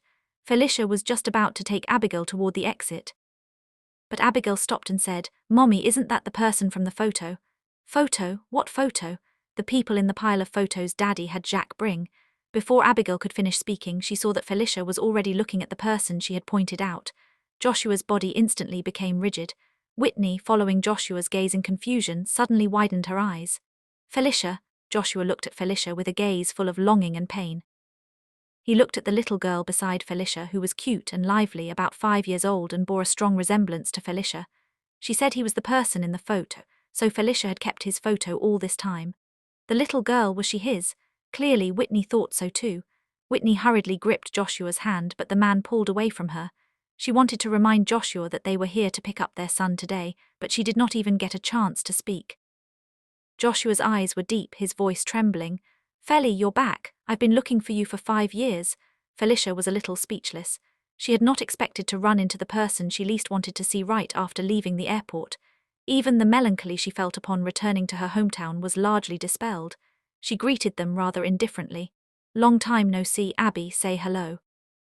Abigail obeyed at once. "Hello everyone, I'm Abigail Delgado." Abigail. The fact that Abigail bore her mother's surname only made Joshua more certain that the child was his. He stepped forward and grabbed Felicia's wrist. "Felly, 5 years ago it was my fault." The child, seeing his misunderstanding, Felicia quickly pulled her hand away and took 2 steps back. "Sorry, the child is not yours." But it was obvious that neither Joshua nor Whitney believed her. "Ms. Delgado, I am already married to Josh, and our child is also 5 years old. I hope you will not do anything to destroy someone else's family." Perhaps because she was too anxious, Whitney completely disregarded Joshua's presence and spoke bluntly. Felicia was a little speechless and really did not want to get entangled with them, but she also found Whitney's words rather amusing. "Ms. Osborne, oh no, now it's Mrs. Crawford. I'm truly shocked to hear you say not to destroy someone else's family. After all, 5 years ago you practiced that principle quite thoroughly yourself." Whitney's face instantly turned pale. At that moment the person who had come to pick them up walked over, took Felicia's luggage and said respectfully, "Madam, miss, this way please." "Madam, you took my child and married someone else." Chapter 25. Felicia paused in her steps and turned to look Joshua up and down. She had never thought her judgment could have been so poor. Where did he get the confidence to believe that this child was his? And where did he get the confidence to think she would give birth to his child? Did Joshua still believe that she loved him so deeply she could not extricate herself? Felicia took Abigail's hand and got into the nanny car. Joshua tried to catch up and say something, but the driver stopped him. "Sir, please step aside, we are leaving." "Josh, Tim is out." Whitney watched her son come out from the exit, carefully tugging at Joshua's sleeve while Joshua stared helplessly at the car as it drove farther away. The pain in his heart deepened. 5 years ago he had failed to recognize his own feelings. He had let Felicia down. 5 years ago, when he saw news about Felicia and went to look for her, he realized, only after searching all of Portland and failing to find her, that he had already become dependent on her during their 4 years together. Every morning, she prepared exquisite breakfasts for him. She matched his clothes and ties for him. She never asked about things he did not want to talk about, even the provocative messages Whitney had sent her since returning to the country. She had always endured them. He suddenly remembered that countdown calendar. That calendar was originally meant to count down to their wedding, but now, thinking back, it was actually counting down to her decision to leave him for good. She must have been utterly heartbroken at that time. The countdown was also a chance for him. He had not seized it, but this time he would not let it happen again. Since Felicia had returned with his child, he would never let her disappear from his world again. "Josh," seeing Joshua still staring at the car, Whitney called out to him again. Felicia looked out the window at Whitney, who was so humble and submissive in front of Joshua, as if she saw herself from 5 years ago. So did unforgettable love, once it entered marriage, eventually become the woman who got discarded after the excitement? Did he stop cherishing her once he had her? The pain in Joshua's eyes from years ago, when he could not get what he wanted, still seemed like yesterday upon careful reflection. Indeed, she had been blind back then. Felicia withdrew her gaze, feeling her hand gently tugged by a small hand. "Mommy, do you not like them?" Was she really that obvious? Abigail blinked her big, watery eyes as if she had guessed what Felicia's eyes were saying. Mommy stopped smiling after seeing them. Mommy smiles happily when she sees people she likes, just like every time she sees Abby and Daddy. Felicia was stunned. Does Mommy smile happily when she sees Daddy? Yes, yes, Abigail even gets jealous. Abigail crossed her arms seriously. Usually at times like this, Mommy would come to comfort her. But seeing Mommy so distracted, Abigail let her anger fade on her own. Did she like Gideon? Felicia shook her head. She did not know. After 5 years together, perhaps she did have some fondness for him. Abigail said she smiled happily whenever she saw Gideon. She must have been mistaken. How could she possibly like him? She had always just regarded Gideon as an older brother. Thinking of Gideon's passionate gaze, Felicia looked out the window, unwilling to dwell on it any longer. Perhaps some things could be avoided if she did not face them. Daddy, Mommy. Timothy Crawford dragged his suitcase out of the exit by himself. When he saw Joshua, his eyes flickered and then grew calm. He made himself walk steadily over to Joshua and Whitney. He tightly controlled his urge to hug his parents. He could not. Mommy had said Daddy did not like naughty children. He was the future heir of the Crawford group and had to be steady. Chapter 26. Tim, did you feel any discomfort during this hospital visit? Whitney tossed the luggage to the driver, hurriedly took Timothy's hand, and felt 1,000 sorrows in her heart. Her poor son, so young and already suffering from leukemia. Fortunately, thanks to the hospital over the years, Timothy's health had remained relatively stable.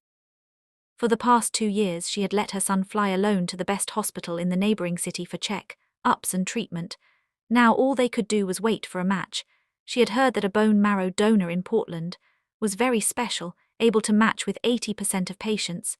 Even if it cost a fortune, she was determined to save her son. Moreover, she had heard that the first hospital had recently welcomed a renowned specialist from abroad who was said to be an expert in hematology.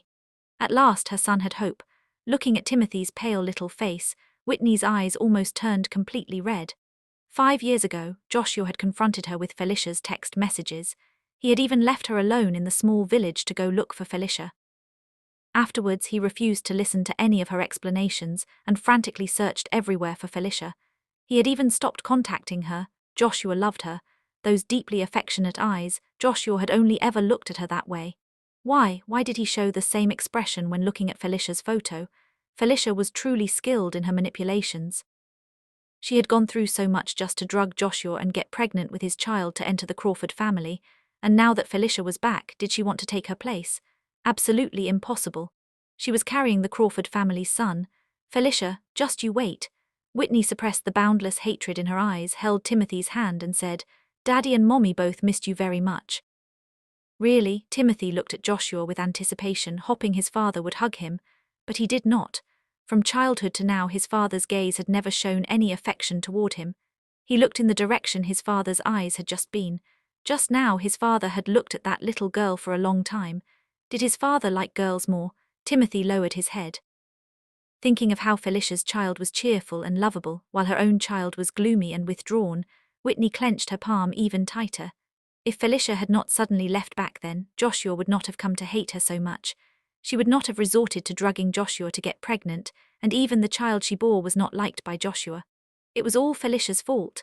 The car drove for about an hour and a half. At first, Abigail was still excitedly pointing out the window, asking Felicia all sorts of questions like a real life encyclopedia. But after a while, she started nodding off and eventually fell asleep curled up.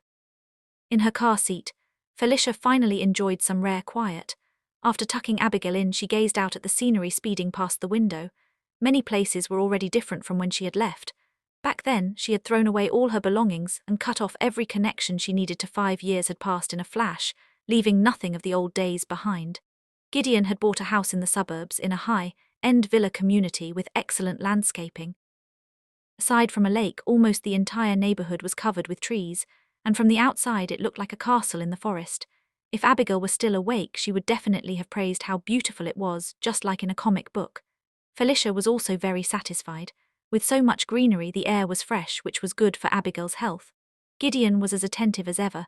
Over the years, he had treated Abigail like his own daughter, never allowing her to suffer even the slightest grievance. Chapter 27. Felicia glanced around and noticed that even the room's decor had been arranged according to her and Abigail's preferences. For once, she felt a rare sense of warmth and comfort. After spending a few days adjusting to the jet lag, Felicia first went to the hospital. In 5 years, her former supervisor had already been promoted to hospital director. When he saw her return, even the wrinkles on his face seemed much kinder. Felicia, we've been waiting for you for so long, it's like waiting for the stars and the moon to appear. You have no idea how famous you are now. As soon as your specialist appointments are released, they're gone in a second. I'm afraid you won't have a moment's peace during these months when you're back for consultations. After some pleasantries, Director Terence turned to ask about Abigail. By the way, Abby has been taking imported medicine from abroad for maintenance all this time. Is her health still good? Director Terence was well aware that Felicia had accepted the invitation to return for consultations because of Abigail. She's doing well, thank you for your concern. I also came today to ask when the second matching test will be. A matching test involved infusing hematopoietic stem cells into the patient's bloodstream to observe for any rejection. At the mention of this, Terence's brows furrowed, and his expression immediately became troubled. Felicia, I know Abby has been receiving expensive care abroad since she was young and has never had an episode. About this time, the bone marrow is gone.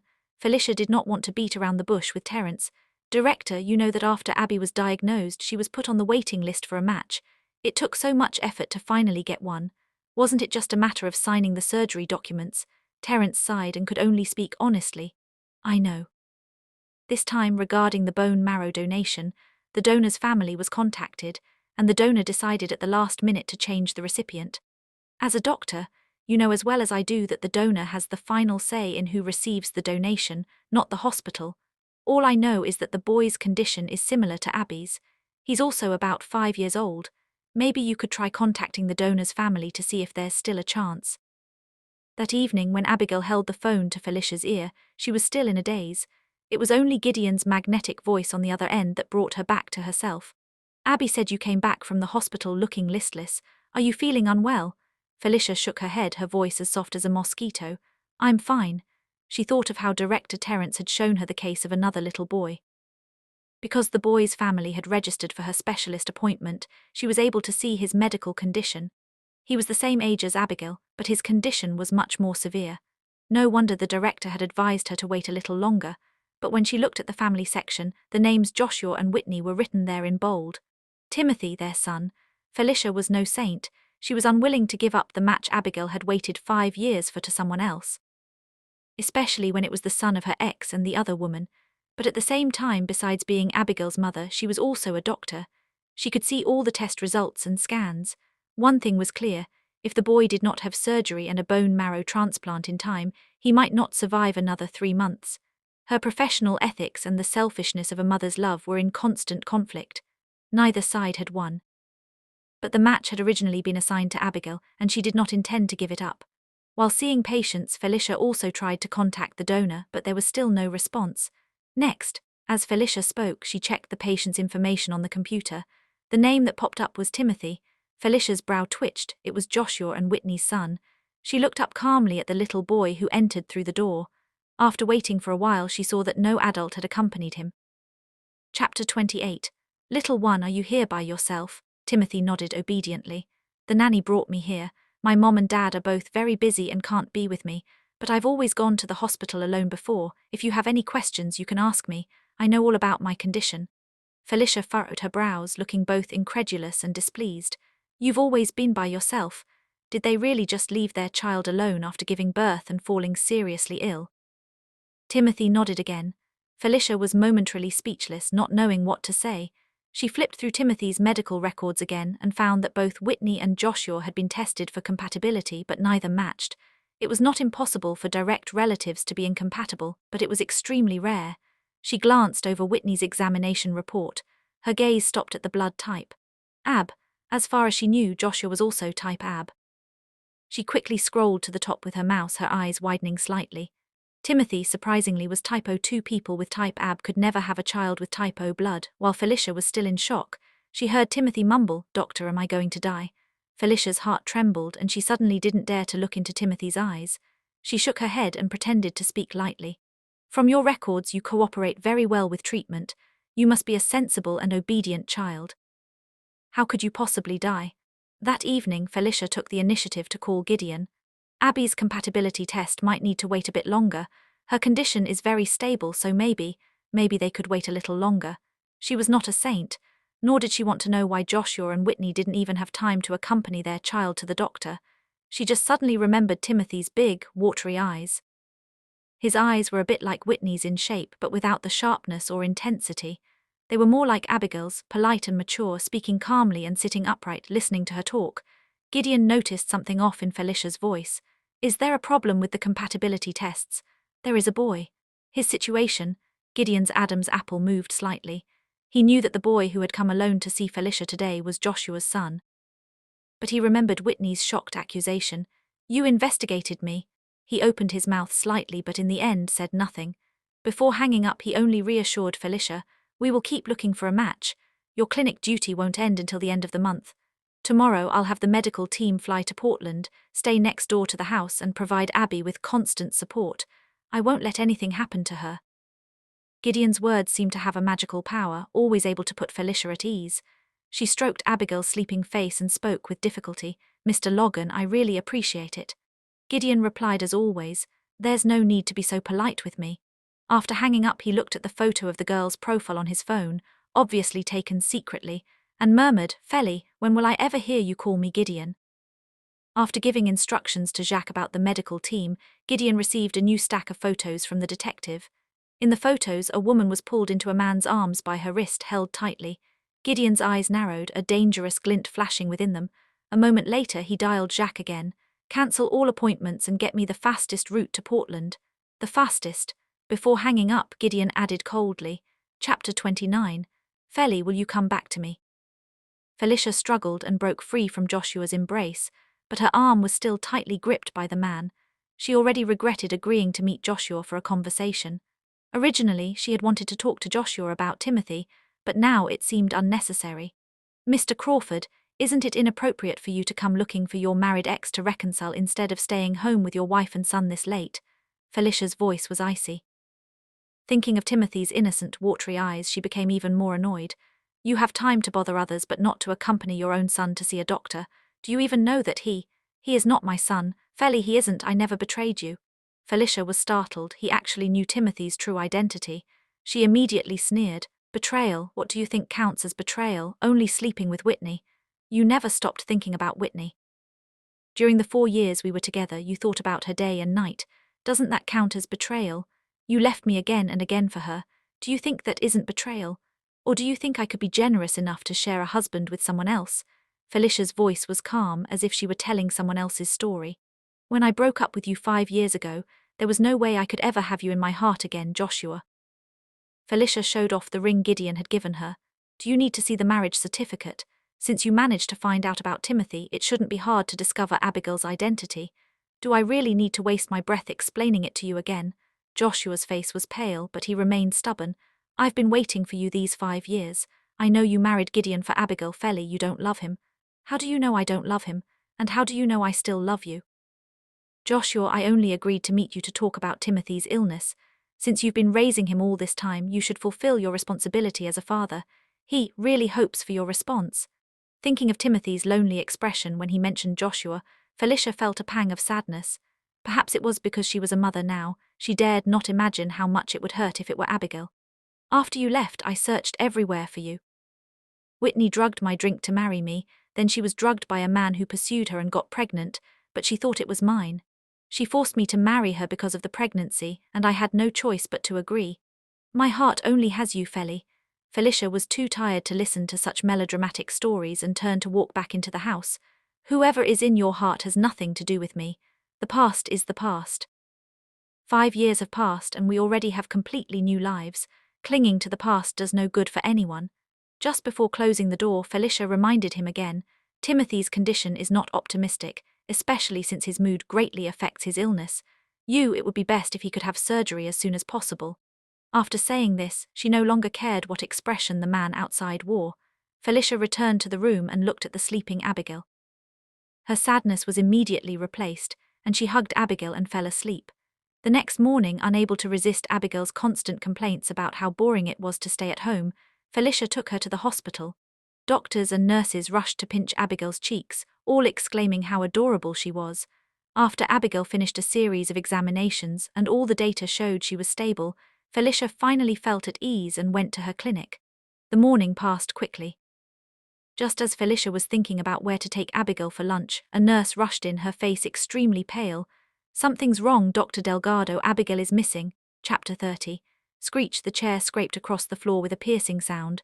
Felicia suddenly stood up. "Gone? How could she be gone?" The nurse explained softly that she had taken Abigail to the garden to enjoy the sunshine. She had folded a paper airplane, which was blown into the treetops by the wind. While she was reaching for the paper airplane, Abigail had disappeared. Felicia forced herself to calm down. "Abby is well behaved and wouldn't run off. Have you checked the surveillance?" "We checked, but the cameras in the garden were broken. We're still checking the others." Felicia's heart pounded uncontrollably. She had searched almost every corner of the hospital, but there was no sign of Abigail. Her anxiety grew heavier and stronger. She rushed outside, only to bump into a firm chest. Felicia looked up. In that instant, her panic and unease seemed to find a place to go, and she no longer pretended to be calm. "Gideon," her voice trembled uncontrollably. She grabbed Gideon's clothes. "Abby is missing." Gideon's expression changed as he pulled her into his arms. "Don't panic, I'm here."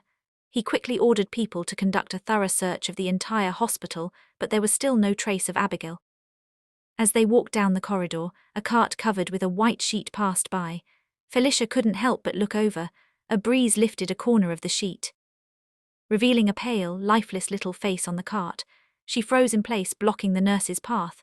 "Dr. Delgado, this is the patient who died after a failed surgery this morning, being sent to the morgue." Felicia stared at Timothy's face, recalling the quiet and polite child who had come for a consultation alone that day. She spoke stiffly. "Wasn't the bone marrow a match?" The nurse sighed with regret. The surgery had already started, but the hematopoietic stem cells for the bone marrow transplant never arrived. "I heard they were taken by someone claiming to be the biological father, who said he wanted revenge on the child's mother for remarrying with the child. What a tragedy." Gideon covered the child again with the sheet that had been lifted by the wind, but his expression grew thoughtful. In an instant the two exchanged glances. The same thought was clear without words. "Whitney. Timothy is dead, but she's not here." Felicia's heart clenched tightly. Gideon calmly ordered someone to check the surveillance footage for Whitney. Sure enough, they found footage of her driving away from the hospital with Abigail. They tracked her and discovered that Whitney had taken Abigail back home. Before they arrived, Whitney called. "I want to kill your daughter to avenge my son. I'm at home, you're home from 5 years ago, remember? I'm waiting for you to come and watch your daughter die with your own eyes." Whitney's tone was intense, clearly already deranged. Felicia took 2 deep breaths before her voice stopped trembling. "Don't get agitated. Where is Joshua?" Joshua, heh." After Whitney's despairing words, there was a click as the call was hung up. Gideon's driving grew faster and faster. 10 minutes later, they arrived at Whitney's house. "You got here so quickly." Felicia looked at Abigail, who was tightly bound, and the pain in her heart felt like being stabbed with needles. "Your son's death was Charlie Carter's revenge on you. It has nothing to do with Abby. She already gave her bone marrow to your son." Gideon watched Whitney's movements, his gaze icy cold. "The bone marrow never arrived. It was taken by Charlie. Didn't you know? But if it weren't for you, Charlie couldn't have taken the bone marrow so easily." Chapter 31. "Joshua came to see you, didn't he? After you left 5 years ago, he changed completely towards me." "If it weren't for you, would he have watched coldly as Charlie's bone marrow was taken away?" "It's all because of you, Felicia. You choose, either you die or your daughter dies." Whitney waved the knife in her hand frantically, and Abigail, still just a child, was so frightened that she burst into tears. Felicia hurriedly shouted, "I'll take her place, don't hurt her." As Felicia spoke, she comforted Abigail. "Don't be afraid, Mommy is coming." Just as she took a step forward, her hand was stopped by Gideon. He shook his head slightly. It was clear he already had a plan, but Felicia didn't think about that, and ignoring Gideon's attempt to stop her, she walked forward. "Don't hurt her." Gideon's attempt to stop her was clearly unsuccessful. Seeing Felicia approach, Whitney's gaze suddenly sharpened, and she raised the knife and rushed forward. There was a buzzing sound. Felicia's pupils contracted, and a loud ringing filled her ears. In an instant, as the knife approached, Felicia quickly bent down to shield Abigail. The sharp pain she expected did not come. The sound of the blade piercing flesh was magnified tenfold in Felicia's ears. She saw Gideon protecting her with his own body. Then, stunned, she looked up and saw Joshua standing in front of Whitney, the knife plunged straight into his chest. Felicia quickly covered Abigail's eyes. The world seemed to slow down. Like a slow-motion replay, she watched the knife being pulled out of Joshua's chest. Blood splattered everywhere. She had studied medicine and could see that it was the location of the heart. Beep, beep, the police arrived immediately and quickly subdued everyone. Felicia remained in the same position. Joshua was carried away by medical staff, blood pouring out uncontrollably. She saw Joshua mouth, "I'm sorry," half a year later. After Abigail underwent a bone marrow transplant, she successfully passed the rejection period and her body was recovering healthily. Whitney's sentence was also handed down. Attempted murder sentenced to life imprisonment. Joshua barely survived. Felicia took Abigail to visit him once, only introducing him to Abigail. "This is Joshua, the one who saved you," and nothing more. It seemed as if there were truly no more ties between them. He had wronged her, but he had also saved her. Their relationship was completely over.